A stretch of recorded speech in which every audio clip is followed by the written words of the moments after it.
Bien, ¿qué tal, jóvenes? Buenos días. Estamos ya continuando con nuestros temas de la unidad 3. El día de hoy vamos a ver otro tema que tiene que ver con las normas jurídicas.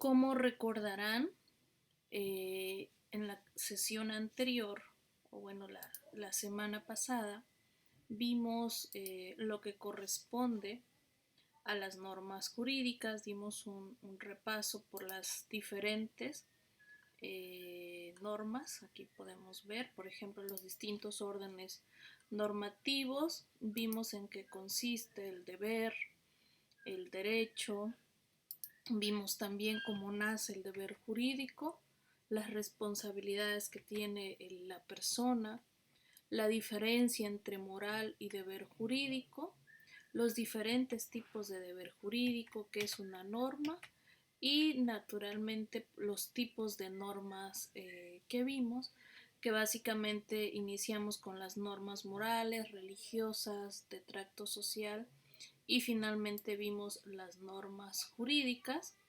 para finalmente dejarles una actividad que fue ver una película de Wata, donde narra una historia de una joven, esto es en Arabia Saudita, eh, en, un, eh, en una ciudad donde la religión predominante, o bueno, la única religión más bien, es el Islam, y que esto a su vez pues tiene mucha influencia en el comportamiento de las personas por que el gobierno se rige bajo esta monarquía de tipo religioso. De ahí iban a identificar en esta película las diferentes normas de tipo morales, religiosas y sobre todo de tipo también sociales. Esta es la tarea que iban a subir y que muy pocos la han registrado. Quiero pensar que fue un error de la plataforma, que no le dieron la opción de enviar, porque algunos me aparece únicamente como enviados, y hay otros que tienen tarea asignada pero no adjuntaron el archivo. Entonces por ahí revisen qué fue lo que pasó para aquellos que sí la hicieron pero no aparece en los nombres que les envié. Bien, hoy vamos a continuar con el siguiente tema, el 3.2, las normas como instrumento de control social. Bien, ¿por qué es importante conocer este tema dentro de las normas jurídicas? Ya vimos las normas jurídicas y la principal función, hemos dicho, del derecho es el control social. Pero ¿cómo, ¿cómo surge esta idea? Que el derecho va a tener una función regulativa y una función de controlar las conductas de los seres humanos. Pues bien, esto se remonta desde una obra clásica que es muy probablemente que ya hayan visto en ciencia política en el curso. Tiene que ver con la obra de La Política de Aristóteles. En esta obra, básicamente encontramos un estudio, imagínense, de esta obra que fue publicada en 354 a.C., y en esta obra Aristóteles nos expone una reflexión filosófica sobre el hombre, y él relaciona al hombre con un ser político, es decir, como un personaje que de alguna forma está relacionado con un ámbito social, es decir, una persona que necesita estar organizado en grupos o en sociedades, ya sean desde grupos pequeños con la familia, posteriormente se integra a la sociedad, y estos grupos de personas a su vez integran lo que él llamaba la polis. Bien, de esta manera, en la obra de Aristóteles también él propone, que esta es una de las grandes aportaciones que él hizo, eh, tres formas de gobierno que él define y que estas tienen que ver con la existencia de estos regímenes que ya se desarrollaban desde el periodo antes de Cristo. Básicamente, estas formas de gobierno que él describió son la monarquía. La monarquía, él hablaba de que es una forma de gobierno de una sola persona, quien concentra el poder y cuyo fin pues es eh, organizar a una sociedad, a una polis, a una ciudad. Eh, Obviamente el poder se concentra en una sola persona. Cuando él habla de aristocracia, es el gobierno de unos cuantos. El gobierno recae en unas cuantas personas que se distinguen por un nivel intelectual y académico superior hacia los demás y que estos sabrán de velar por el bienestar colectivo. Y la última forma de gobierno de la cual él habla es la democracia. La democracia entendida como la forma de gobierno del pueblo, es decir, donde el pueblo participa en la toma de decisiones y las decisiones luego entonces se toman de manera colectiva, es decir, ya no recaen en un solo individuo ni en un grupo de personas. Esto es la democracia. Entonces, pero también Aristóteles decía que estas formas de gobierno entran en crisis o en colapso a través de los fallos de los propios sistemas y cuando estas formas de gobierno se vuelven inestables, se vuelven difíciles de sostener. ¿Por qué se vuelven inestables? Bueno, él decía que gran parte de esta inestabilidad se refiere eh, al descontento de la sociedad por tener una forma de gobierno en una sola persona, que esto a su vez va generando cierto distanciamiento de la sociedad hacia la autoridad. Asimismo, también cuando incrementa la pobreza, también se incrementa la desobediencia hacia las acciones que implementan la autoridad.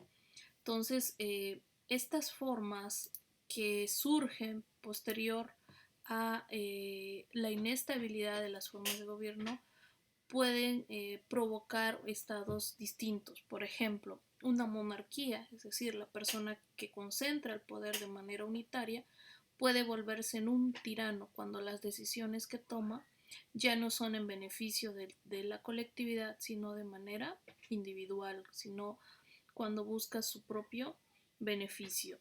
La aristocracia, por otro lado, se vuelve en una oligarquía, es decir, esas toma de decisiones que tenían que hacerse de manera colectiva para buscar el beneficio de la sociedad, se olvidan de velar por estos intereses y las decisiones que toman son prácticamente de tipo que tengan un beneficio para este pequeño grupo y de igual forma se olvidan de el bien común. Y la última forma de gobierno, cuando entra en un colapso, que es la democracia, él dice cuando el pueblo o cuando la sociedad participa, puede convertirse en una demagogia, es decir, gobernar con mentiras, con promesas falsas, con eh, populismo incluso, y esto relativamente provoca una serie de descontento social que termina en revueltas y movilizaciones por la falta de cumplimiento de estos principios que las autoridades o los gobiernos manifestaron para obtener el triunfo. Entonces, básicamente de esto nos habla Aristóteles. ¿Cómo se relaciona esto con el derecho? Bueno, pues esta es una gran disyuntiva. ¿Cómo surge el Estado? ¿Cómo surge la agrupación de las sociedades que estas a su vez se regulan por una serie de instituciones que posteriormente se van creando y van adquiriendo ciertas directrices y funciones, pero también esta necesidad, cuando se dan estos descontentos hacia los gobiernos, existe esta necesidad de regular estos comportamientos sociales, ¿no? Estas alteraciones del orden de la sociedad. Esta siguiente obra también que les muestro acá del Príncipe de Nicolás Maquiavelo, que publicó en 1513, básicamente analiza el aspecto organizativo de las relaciones de poder y cómo funciona la estructura social. Es decir, en el caso de la obra del Príncipe, conviene destacar aquí que la sociedad necesita de cierta organización social para que el funcionamiento de la sociedad pueda ser mucho más efectivo. Por otro lado, esta obra del Príncipe se ha vuelto un clásico para el estudio de la ciencia política porque básicamente muestra una serie de sugerencias o recomendaciones de cómo debe ejercerse el poder o el gobierno, ¿no? La importante obra de Maquiavelo pues básicamente establece el ejercicio real de la política y que a su vez implica explicar situaciones reales de hombres y pueblos con la explicación de estas conductas que ellos ejercen a través de la toma de decisiones y las acciones que realizan. Cuando lo interesante de él es que argumenta que estas decisiones generalmente no deben responder a la moral, sino a las leyes del poder. De ahí que Maquiavelo pues se toma, ¿no?, como un mal consejero para los políticos. Sin embargo, la importancia del documento, de esta obra que él escribió, radica en que deja al descubierto las verdades de cómo se practica el poder y muestra la forma en cómo el ejercicio del poder contradice los preceptos de la moral. Esta es una obra muy interesante que espero que ya hayan revisado porque expone detalladamente cómo el gobernante debe hacer frente a las diferentes situaciones de abuso y de excesos del poder, ¿no? A través de estas prácticas morales. De esta forma, entonces, aquí es donde podemos encontrar que la obra o que estas importantes obras marcan de alguna manera el inicio de lo que tiene que ver con el estudio de la moral, el derecho, pero a su vez como la política tiene una vinculación importante con estas dos grandes disciplinas, ¿no? Bien, por otro lado, cómo desde la parte jurídica surge esta idea de que estos fenómenos sociales, cómo se pueden analizar desde el derecho. Bien, esto tiene que ver básicamente con dos teorías importantes. Por un lado, el debate teórico de Durkheim y Weber respecto a cómo analizar la función del derecho para crear una nueva disciplina que ellos denominaron sociología jurídica. La sociología de manera general estudia las relaciones de las personas en sociedad, es decir, estudia a la relación de los seres humanos en un contexto colectivo. La sociología jurídica va a analizar las funciones que tiene el derecho para hacerse cumplir en un entorno social. Es decir, cómo estas normas jurídicas que va a establecer el derecho van a contribuir para que los fenómenos sociales tengan una mayor regulación. Decíamos que estas formas de gobierno que señalaba Aristóteles han tenido en nuestros tiempos una serie de dificultades en cuanto a la eh, aceptación de la población. ¿Por qué? Porque cuando estas formas de gobierno son rechazadas por la sociedad, se generan una serie de descontentos sociales que derivan básicamente en eh, lo que se llama o lo que se denominan movimientos sociales. Es de búsqueda de solución de problemáticas a través de la fuerza, de la violencia, de la protesta, del reclamo social, porque los ciudadanos no se encuentran identificados en las políticas que los gobiernos implantan o definen, de tal forma que la protesta se reconoce como un mecanismo de atención inmediata, ¿no? Que los ciudadanos emplean en casos urgentes, pero ya vemos que ahora es de manera muy recurrente.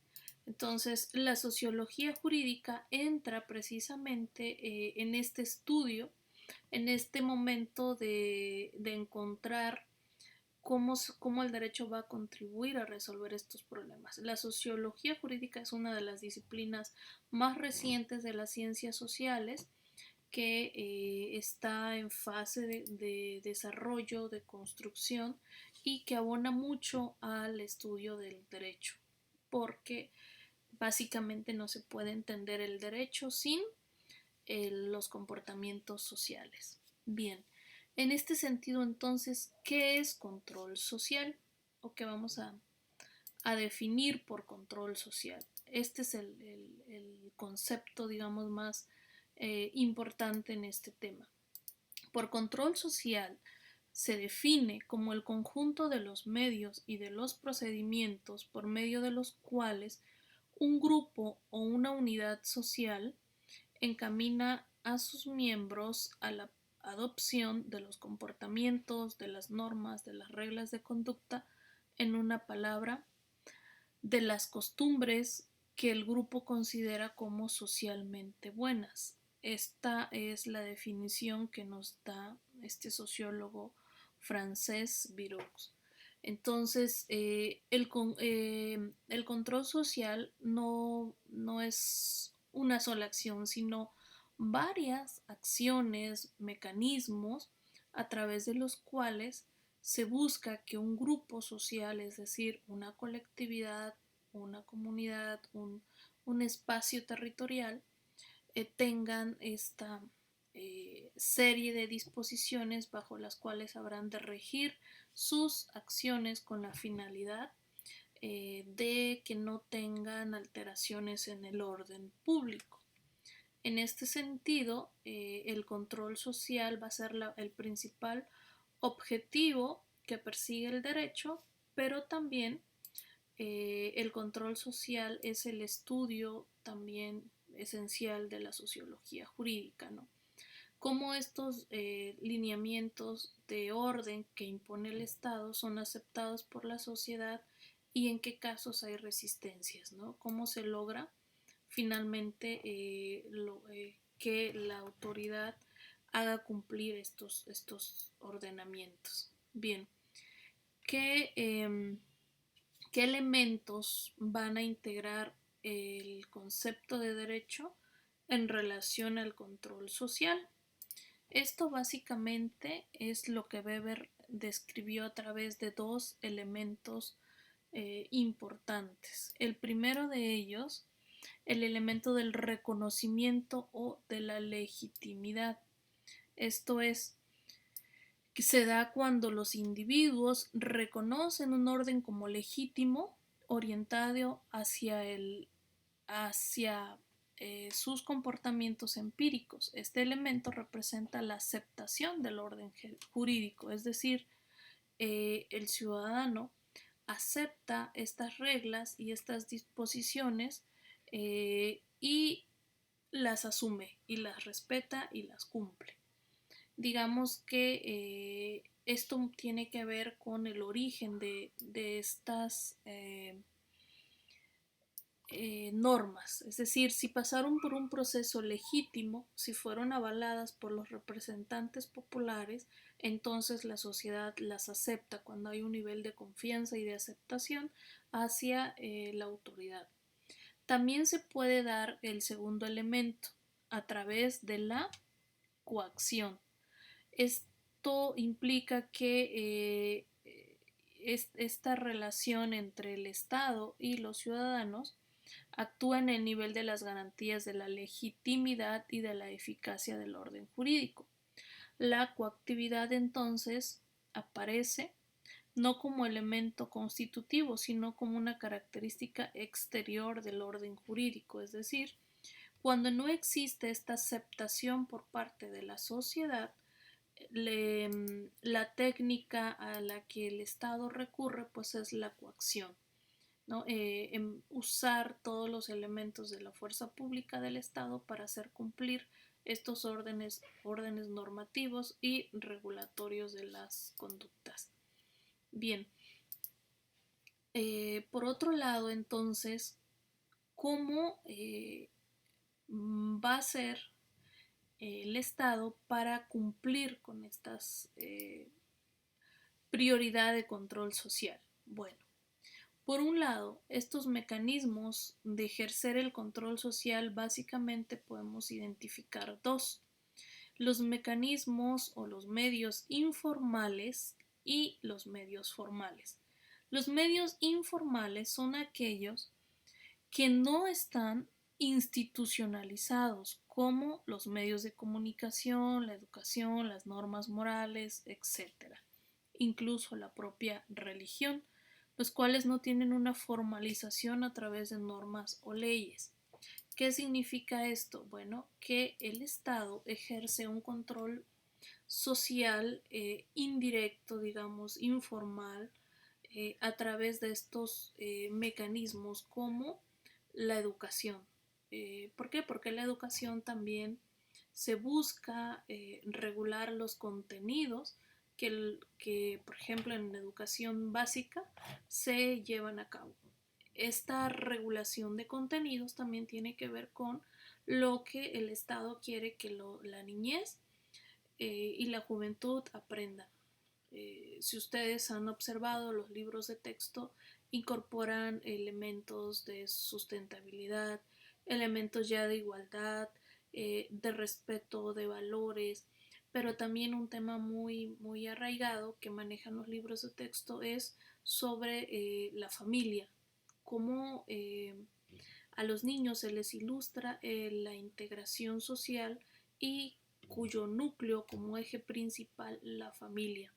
De esta manera, lo que el Estado está tratando de transmitir a través de estos libros de texto a la niñez es que se mantenga la sociedad en grupos pequeños, en grupos sociales a través de la familia. Es decir, el centro, digamos, de la prioridad del Estado es mantener o salvaguardar estos valores sociales a través de los o de la familia. En este sentido, también a través, decíamos, de las normas morales se ejerce cierto control de los comportamientos, ¿no?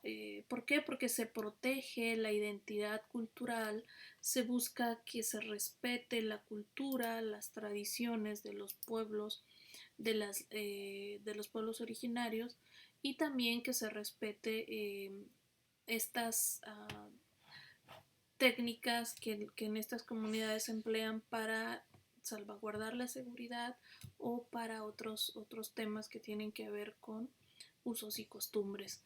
Entonces también de esta manera se está buscando no alterar las tradiciones de las personas.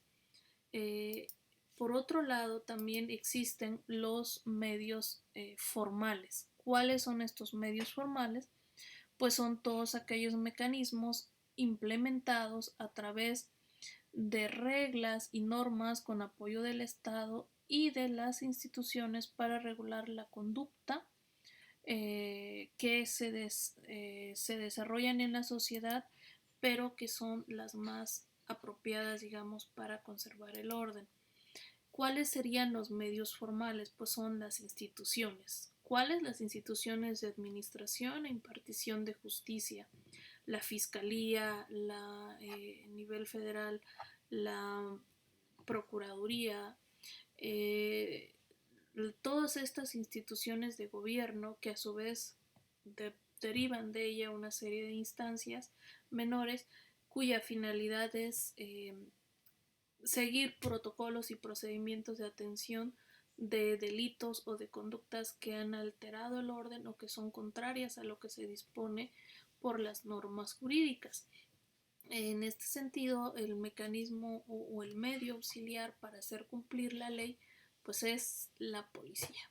Entonces, el Estado emplea estos recursos como mecanismos para que el control social que impone sea cumplido o sea necesariamente atendido por toda la sociedad. Entonces, espero que no tengan dudas.